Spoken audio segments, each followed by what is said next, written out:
Alright guys, Linus here with you today with the Athlon 64X2 5000 Plus Black Edition. Basically, not a whole lot of difference from the regular 5000 Plus. It's your standard 2.6 gigahertz AM2 socket with a 2000 mega transfer per second hypertransport bus on it. Mega L2 cache. Big thing, what does Black Edition mean? Black Edition means that it has an unlocked multiplier, great for overclocking. They've added the G2 stepping to this one. It's a little bit, not quite the newest processor out there, so the G2 stepping is not something that's brand new, but it is something that makes it great for overclocking. It allows for a higher stability at higher clock speed without having to increase the core voltage of the CPU. What does that mean? That means that you can go up a lot higher on your speeds of the CPU without really having to increase your temperature, increase that, all that stuff like there, voltage, which is also going to result in an increase in power. It also means you really don't have to go over to liquid cooling to be able to keep this thing cool enough to keep it overclocked. Basically, all you really got to worry about, you can't increase your clock speed, you can't increase the bus speed. The nicest thing on there is that unlocked multiplier. You change that, just a small change there can result in a big speed difference. Do have the stock voltage is the 1.3 volt on this particular model here. Let's take a look at some of the numbers here. Some of the benchmarks that we're looking at online showing us we can go up to 3.1 gigahertz at the stock voltage. That's just with an increase of the multiplier there. Get you up there all the way from 2.6 to 3.1. Now all of these marks here are done on a standard air cooling, heatsink and fan, which is one thing that you do want to pay attention. That big difference with the Black Edition, there is no heatsink and fan included with this. It is a retail box, but does not have a heatsink and fan, so you do need to go out there and make sure you pick one up when you do place an order for one of these.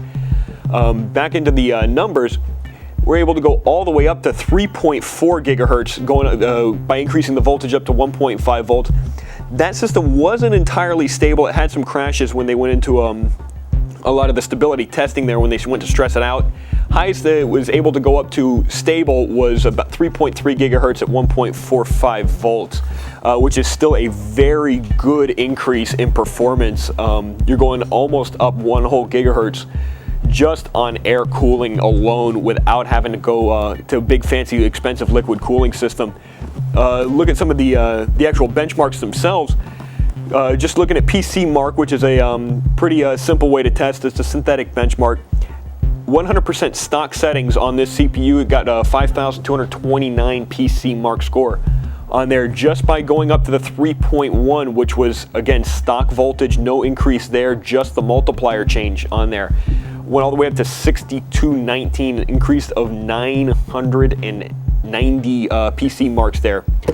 Great increase in performance just with a small change there, and a very simple one at that. At the maximum stable clock that they were able to get out of the CPU, they got all the way up to 6621, which is again still great. Not as big of a change there. It almost not even worth going up with the increase in voltage and dealing with the extra heat. You can just leave it right at the stock voltage, go to the 3.1 and get a great score. Why would you want to do this? Well, the big thing is the games are demanding a lot more now. This is a very inexpensive processor, and by going with that you can get motherboards. You don't have to go to a big overclocking motherboard because of the unlock multiplier. You don't have to be able to push that bus speed, and the voltage is so much higher. So it gives you a lot more room to work with a lot less money. You get a lot more bang for your buck going with something like this than say going with one of the real higher ones.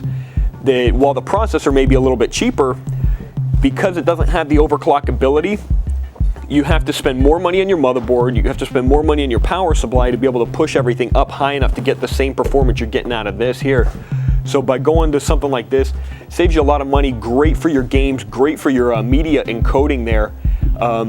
Any kind of use like that where you need to squeeze a little bit of extra CPU out of there and you're on a very limited budget, this is the CPU you want to go with. Guys, I'm about running out of time. Got to get out of here for now, so I'll see you next time. Alright guys, for more information on the AMD Athlon X264 Black Edition 5000 Plus, head right over to CompUSA.com, type CP1 AM2-5000B into the search bar, or you can call us 24 hours a day, 7 days a week at 1-800-COMP-USA.